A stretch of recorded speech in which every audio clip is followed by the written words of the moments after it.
they came over and they said, "Oh, your hair is so cool. Or I love that you shaved your head. And, do you model?" And I was like, "What? Are you like a fashion model?" And I said, "No, I have cancer." And they were tired, weary, frustrated. What would you be doing if you weren't raising children alone? What's stopping you from living your best life now? On SoloMoms Talk, I discuss with solo mothers the challenges you face raising children alone. So if you're a working solo mom dealing with independent children, insensitive bosses, weight and health issues, or even debt collectors, join us as we discover your path to get and stay healthy, increase your income, and live with joy and purpose. In this battle of life,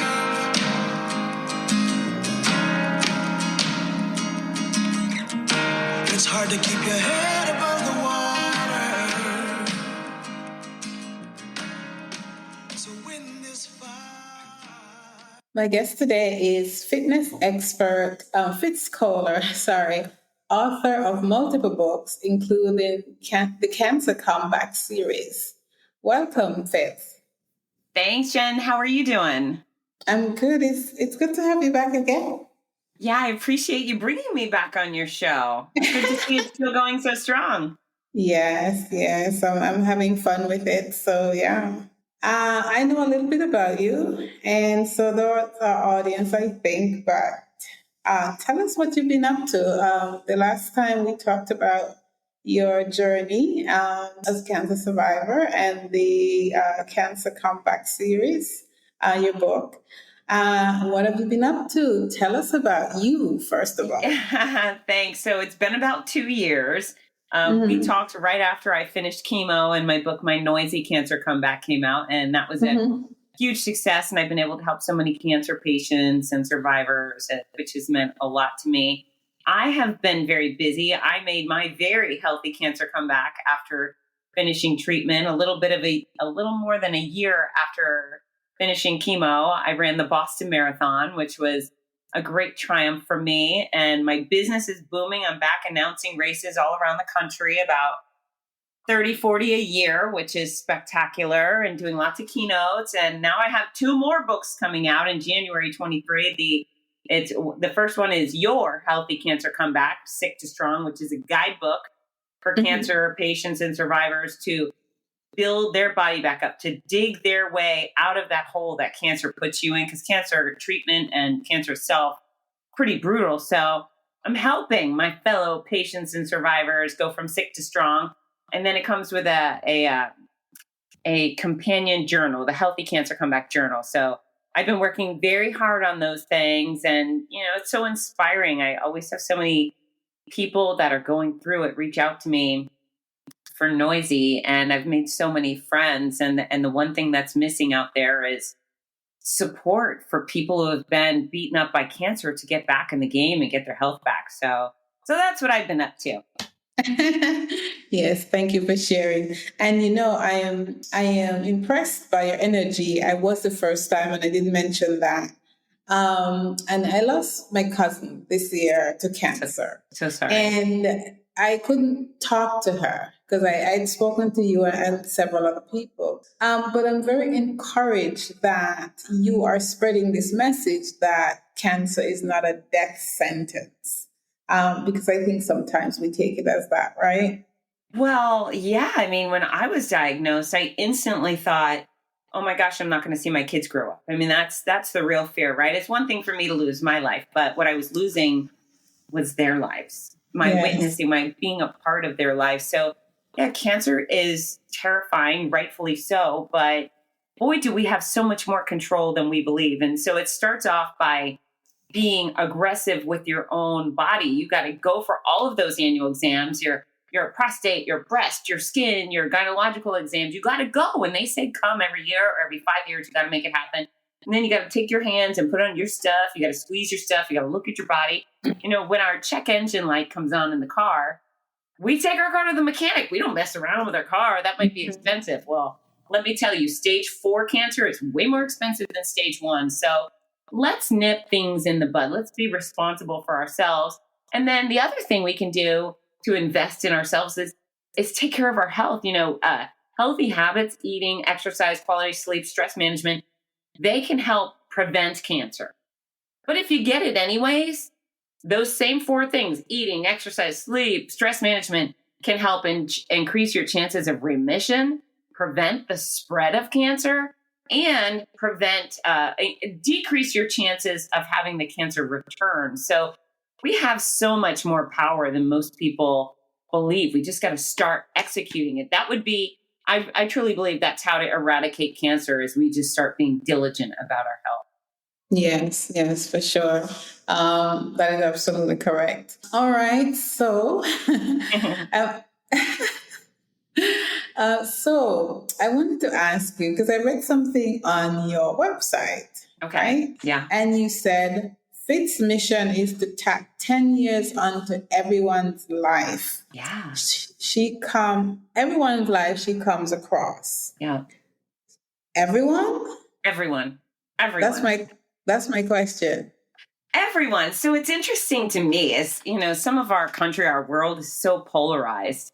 Yeah, I want everyone to eat healthier. I want everyone to exercise their bodies. I want the radical Democrats to do it. I want the radical Republicans to do it. I want everyone in the middle. I want the horrible terrorist people out in the Middle East. I want them to exercise and eat right, because maybe if they start taking care of themselves, they might have a deeper appreciation for life, and they don't want a suicide bomb. I think exercise and eating right and mental health, all of it breeds so much goodness. So yeah, when I show up on a microphone, when I show up on a stage, or I put my pen to paper writing something, it is with the direct intention of helping you make the changes in your life to not only live longer, those 10 years, but to make those 10 years really good. Because who wants to live to be 95 if you're stuck in bed and you can't have any fun? Yeah. Amen to that. So, yeah. All right. So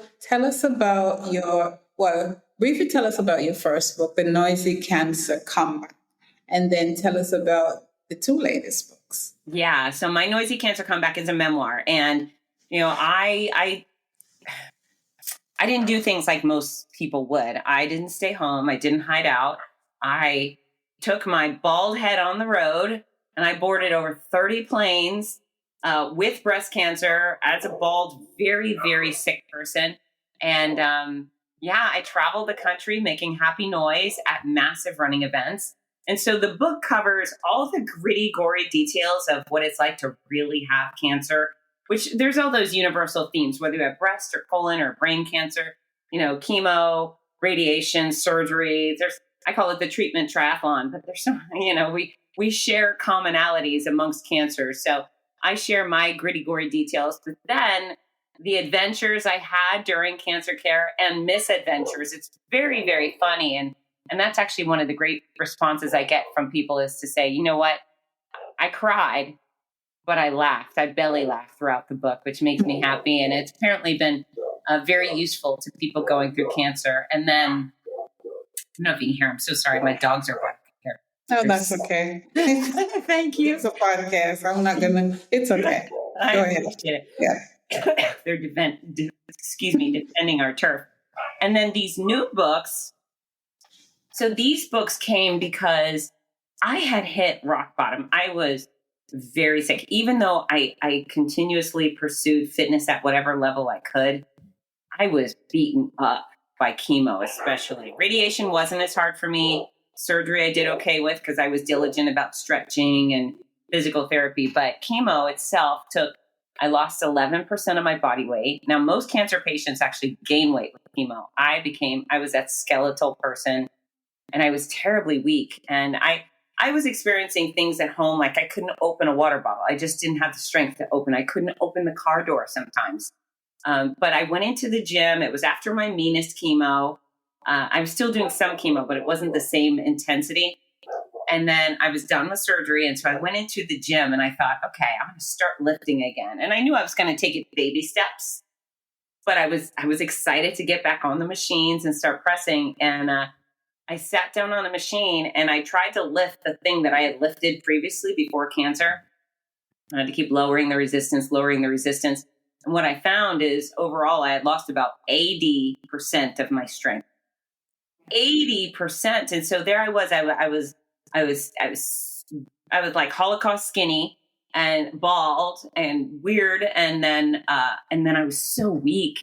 And it was at that moment where I thought, oh my gosh, like if I wasn't a fitness expert, I may have been very defeated. I may have just cried and ran home and given up, because to watch your body be ravaged in front of you, to watch it wither away, all of your strength, all of your athleticism, your vibrancy. Having difficulty with your teen? Are you struggling with finding solutions to your everyday parenting problems? Being a solo mom can be tough. I know. With all the things you juggle mostly for your children, you're left with very little time for yourself. It can be hard to see your way out from where you are currently. But what if I told you that you can change your life and the lives of your children? As a Christian solo mom of 3 adult sons, I know firsthand some of the challenges you face.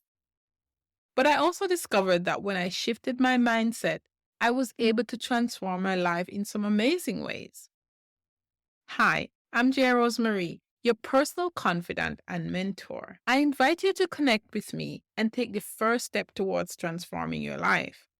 Together we can work to find solutions to your ongoing challenges and create a life you desire for yourself and your children. And no, this is not about fixing. This is about us working together to achieve your goals. So if you're ready to take the next step to empower yourself to transform your life, click the link below and sign up for a free consultation call with me. I look forward to hearing from you and helping you on your journey to becoming the best version of yourself. Disappear. It was very disheartening. However, I got to that position and I knew exactly how to strategically design my cancer comeback. I knew how to build my body back up, and I did so brilliantly. And I don't want to pat like, I'm so great, but this is the benefit of the skills and the knowledge that I have, that I was able to just rebuild my body in every way possible. So it was a month after chemo. I ran a 5K Spartan race. Now, I ran it slow. I failed a lot of the obstacles. But a week later, I did a sprint triathlon. I was a last finisher, but I still did it. And then a little over a year later, I ran the Boston Marathon. So I did it well.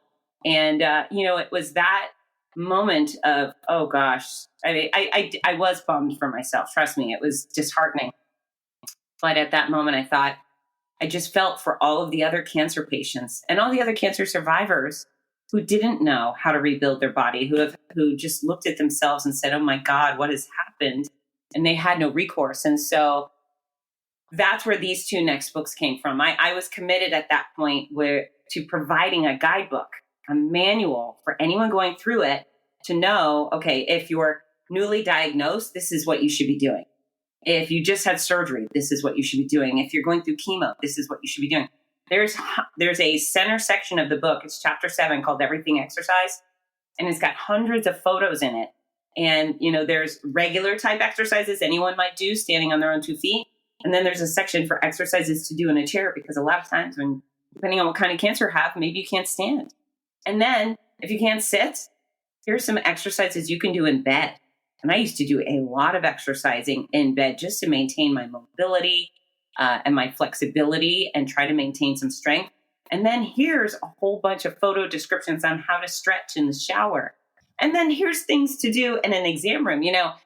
Jen, when you get diagnosed, you spend a bizarre amount of time in exam rooms, right? You go from oncologist to primary care to scans, and they just stick you in there and they leave you. Okay, well, now you're in an exam room. It's a private space. They've shut the door.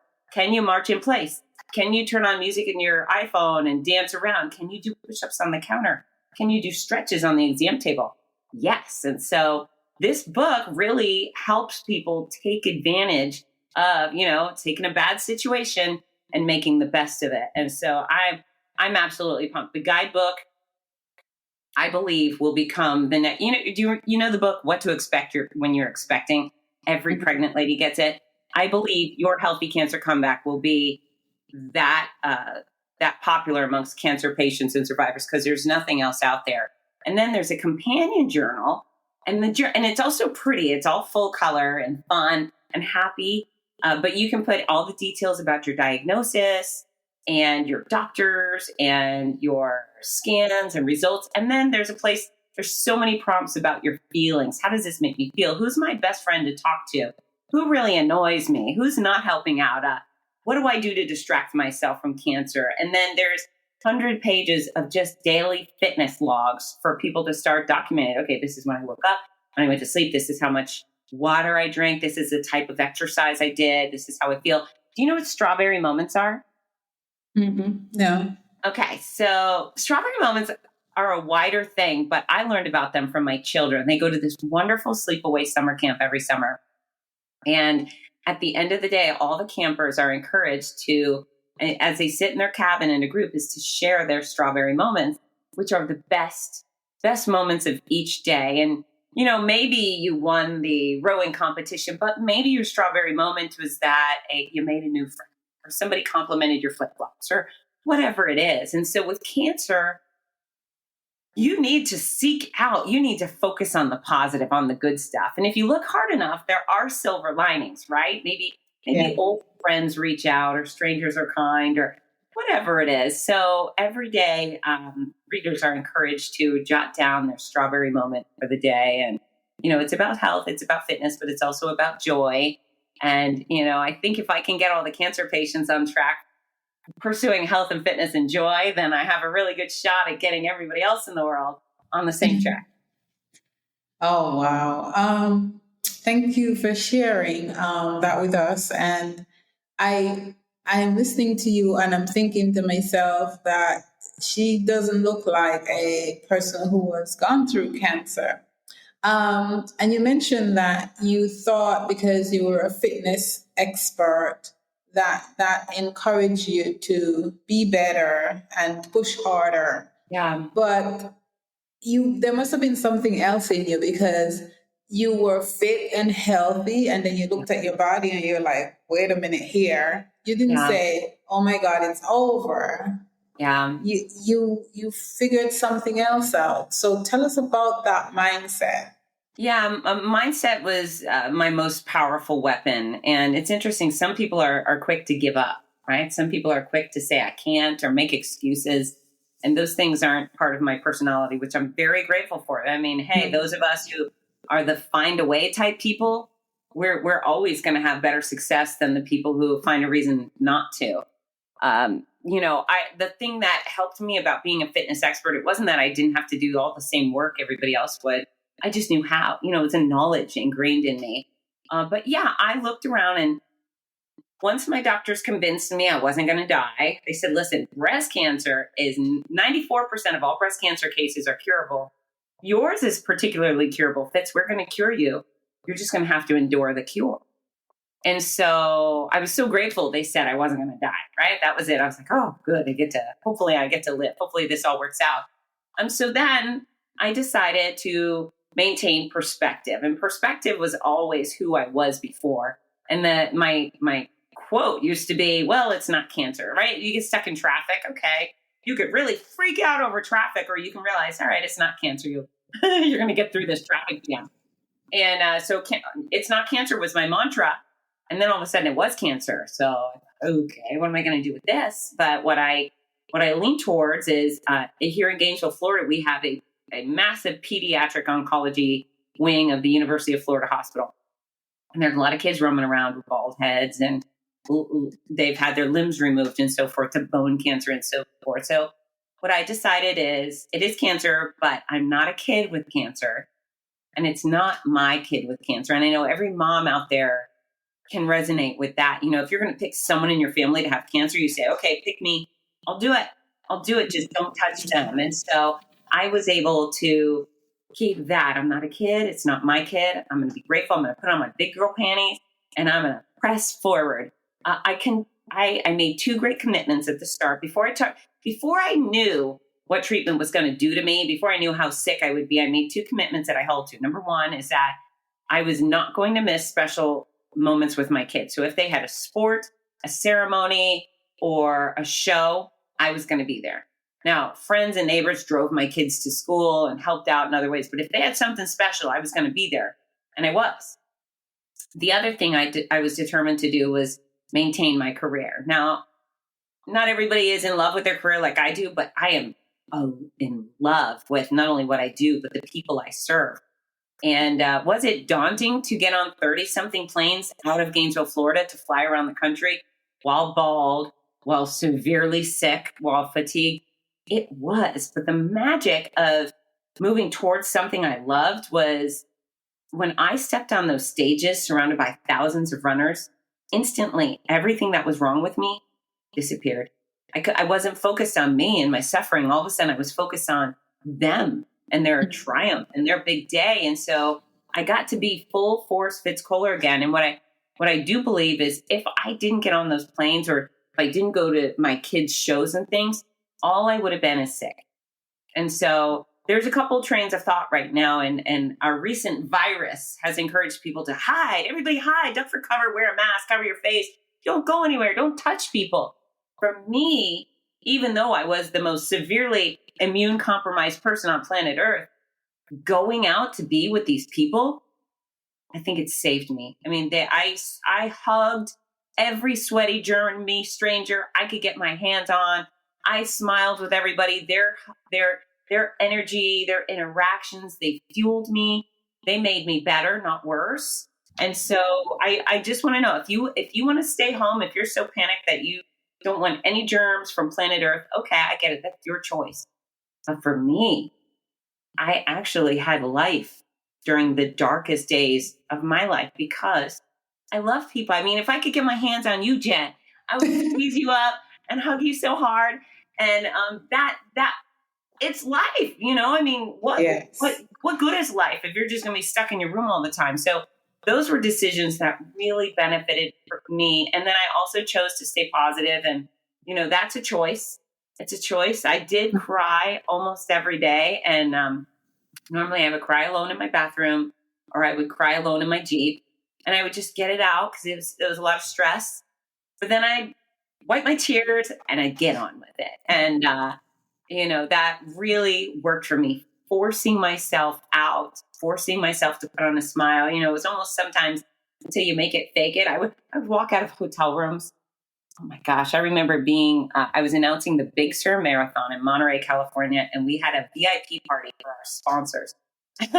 And so, I mean, it's hard to describe how you feel when you look so different, right? The hair loss. And my hair isn't my identity, right? But it was something I liked, you know. I wasn't just bald. I had rashes on my head and I had bumps because skin allergies were crazy. Oh, and I just looked like a sick person. I remember putting on a dress and looking at myself in the mirror thinking, what have you done? Like, what's going on here? But I had to get out there and put on a show. And so I took a deep breath. I looked at myself and I was like, giddy up, Fitz Koehler, this is it. And so I walked out there and I went to this VIP party and I did my best to fake it, right? I smiled. I pretended like nothing was wrong. And then the next day I had a gaggle of women come over, like a half a dozen. They were runners. They were at the party the night before. I hadn't seen them. But they came over and they said, oh, your hair is so cool. Or I love that you shaved your head. And, you know, do you model? And I was like, what? Are you like a fashion model? And I said, no, I have cancer. And they were floored. These women thought that I had purposely shaved my head and that I was just trying to be cool. They were like, you came in with such confidence. And all I thought was, it worked. that faking of confidence. Yes. It worked to them. I wasn't this pathetic, sickly person who looked weird. They thought, hot damn, look at her. So, you know, we can manipulate our situations if we choose. And, you know, that was a lesson for me because I continued to look worse and worse as treatment went along. But I would resort back to that experience at Big Sur and I'd say, okay, just put on a smile and stand up straight, and maybe they'll fall for it, and hopefully more people did than didn't. Yes, yeah, that's amazing. You saw yourself, and somebody saw you as beautiful, even though you're telling yourself, "Oh man, I don't know about this." Yeah. I mean, totally different perspectives. But if I would have stayed in the hotel, I wouldn't have had that experience, right? Yes. Yeah. Yes, true. Very true. Okay. So, having said all that, Yes. what is Fitz grateful for today? Well, right now I'm grateful for you, Jen. I mean, I'm really my enthusiasm at this moment is to get these books into the hands of every cancer patient and survivor who needs it. And so the fact that you've welcomed me onto your show, and I got to tell your audience about them. Hopefully, if they care about someone with cancer, they'll go to fitzness.com and gather some of these books to help their favorite person along. I think this is going to be a big game changer, and I'm grateful for you to allow me to share these opportunities. Thank you. Thank you, and you're welcome. De nada, as I say in Mexico. Yeah. All right. So tell us how we can get in touch with you. And after you finish doing that, tell us about your career. You're a runner, and that's surprising, given what you've been through, and that you haven't stopped doing running. Yeah. So how do people get in touch with me? The books will be sold everywhere worldwide. However, my preference is that people come to fitzness.com. That's FITZ as in zebra, N as in Nancy, ESS. So it's the word fitness with a Z in the middle. Fitzness.com is my home base for everything. All 3 books are sold at fitzness.com. I've got online courses and all sorts of free information too. But all of the books that come through fitzness.com, like my Noisy Cancer Comeback, I sign every last one of them, and they ship out with a free gift. So I wrap them in love, and I put them in pretty pink packages, and I try to make it special for all of my readers. So fitzness.com is the hub. I'm at Fitzness on Instagram and YouTube and Facebook. And if you reach out and follow, yay, I'd love followers, because then I can get into your head and help you with healthy messages. But really what I'd love for you to do is reach out and say, I heard you on the SoloMoms podcast, and let's be friends, because I'd much rather have friends than followers. So that is that fitzness. My career, I help people live better and longer. I exclusively do this via mass media and mass audience style presentation. So I haven't worked in a gym or done personal training for many, many, many years.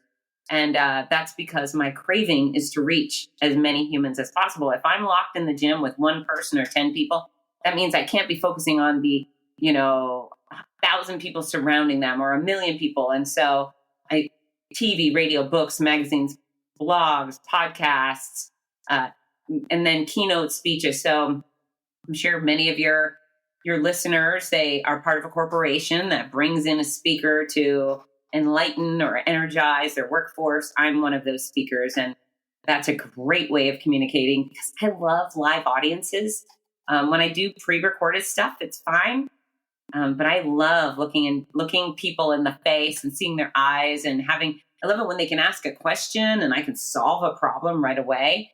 And then I'm a professional race announcer, and I run at the mouth while other people are running from point A to point B. I host events like the Los Angeles Marathon, Buffalo Marathon, Detroit Free Press, the Donna Marathon to Finish Breast Cancer in Jacksonville, Florida. And what a race announcer does is I show up at the start line and I welcome everybody as they arrive. I have great music playing. I get the runners and walkers engaged, informed, and highly entertained, because I think it should be a lot of fun.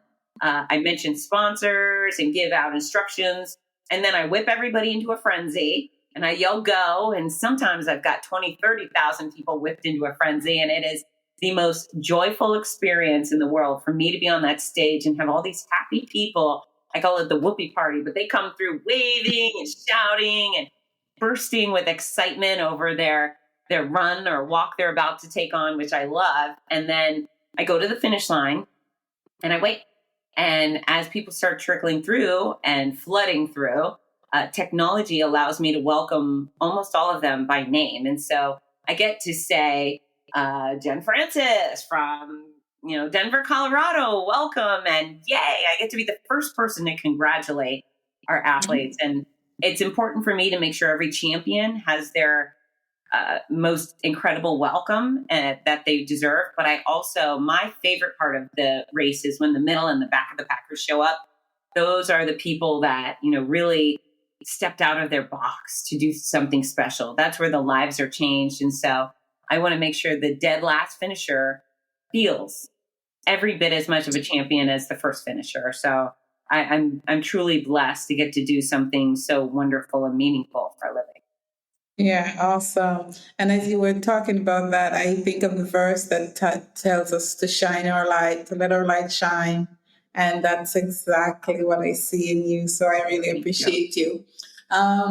Before I let you go, give us one piece of advice for someone grappling with a cancer diagnosis right now. Well, I'll give two. Number one is whoever you are, wherever you are, start preparing your body to do battle today. Your health matters. I don't care what you look like in a bikini. What I care about is that you are strong with energy and flexibility and balance, that you are healthy from the inside out, because whenever injury or illness strikes and nobody gets out unscathed, you will be far less likely to be severely injured or sick if you are healthy going into that crisis. And you will be far more likely to recover quickly if you took great care of your body when you got sick or injured. And so start focusing today. And again, free resources galore at fitzness.com. Don't be shy. Come and get them. And then for everybody, or for those cancer patients, is you do have control. You have a lot of control. It's important that you don't feel like cancer's victim. The why me mentality isn't going to get you anywhere. I mean, it happened. Maybe you smoked your whole life and you have lung cancer. Okay. Maybe you never smoked a day and you have lung cancer. Okay. Control the things that you can. You choose the medical team that you think is going to serve you best. When they make their recommendations, you get to choose whether they implement those treatments or not. And then you take care of your body. You fight fire with fire. If you eat wisely, nutrition can help battle cancer cells. Exercise can help battle cancer cells. It's interesting. There's a brand new study that just came out of Tel Aviv University that is mind-blowing exciting for someone like me. This study found that those who do high-intensity aerobic exercise, so huffing and puffing, anything, whether you swim hard or you dance vigorously or you run, doesn't matter, just anything that makes you huff and puff will make you 72%